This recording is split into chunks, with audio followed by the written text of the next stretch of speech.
Hey, you. Yeah, the one who's exhausted from doing the healing for people who never even admitted the harm. You don't need to become your ancestors' wildest dreams. You just need to stop the nightmare they didn't have the words for. This is for the cycle breakers, the sacred disruptors, the ones carrying more than their share, but refusing to pass it on. Stick with me because I'm going to walk you through exactly what it means to be the interruption and how to stay grounded while doing it.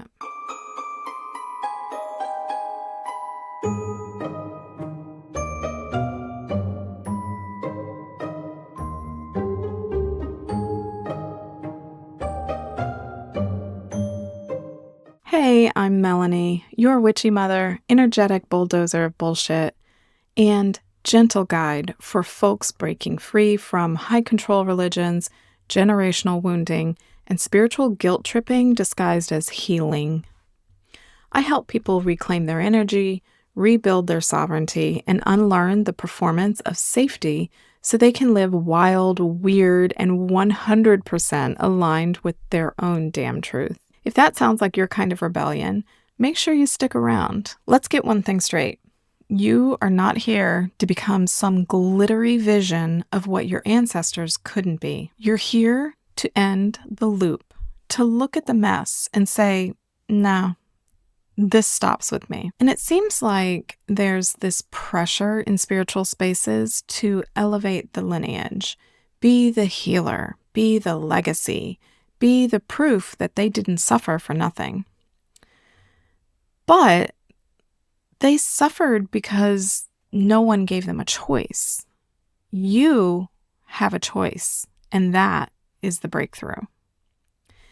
And when you choose differently, that is a sacred act of rebellion. So you might be thinking, but I still love my family. Isn't this disrespectful? Not at all. I love my family too. Love and liberation are not mutually exclusive. You can honor your lineage without dragging their wounds into your future. I've also thought, who am I to break these patterns? And honestly, I'm the one who noticed them. So that makes me qualified as hell. And that makes you qualified too, because you're the one that noticed them and you're the one willing to make the choice. Have you ever felt guilty for wanting something different than what your family modeled? Let me know in the comments. Let's talk about it. So being the sacred interruption doesn't mean that you're always graceful or certain or floating around high vibing through your trauma work. It means you pause before repeating that knee-jerk reaction. You breathe instead of blowing up. You question what you were taught instead of just swallowing it whole. You choose truth over tradition. And sometimes you're going to fumble through it. Sometimes you snap. Sometimes you shut down. And then you try again. That's sacred. That is disruption. This kind of work, the kind where you're constantly holding your lineage in one hand and your own healing in the other, is fucking exhausting if you don't have energetic support systems in place. And that's why I created the Spiritual Freedom and Sovereignty Toolkit. It's not fluff. It's the stuff I actually use to stop leaking energy into systems that weren't built for me. And if you're not quite ready for that yet, no worries. Grab the Sacred Lineage Reclamation Ritual. It's free, and it'll walk you through naming what you've inherited and what you're done carrying. If you're still here, if you made it this far, let me tell you something. You are not selfish. You are sacred.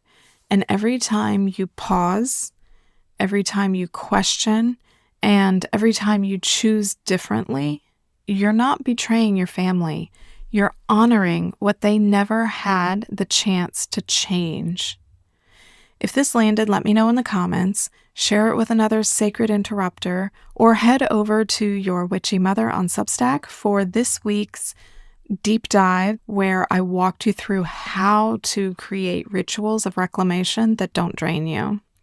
You don't have to fix the whole bloodline. Like, that's a big ask, right? You just have to remember that you were never the problem.